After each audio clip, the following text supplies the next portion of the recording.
మనం పిలవరా మరి? అయ్యా ఎవరైనా ఉన్నారా అండి? ఎవరు బాబు? చూస్తే తెలియట్లే, గొల్లలన్నారు.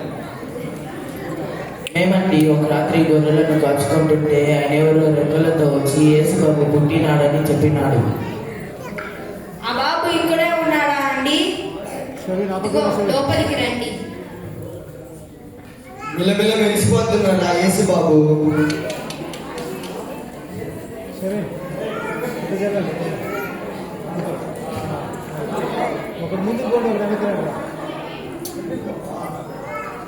బాగున్నాడా యేసు బాబు?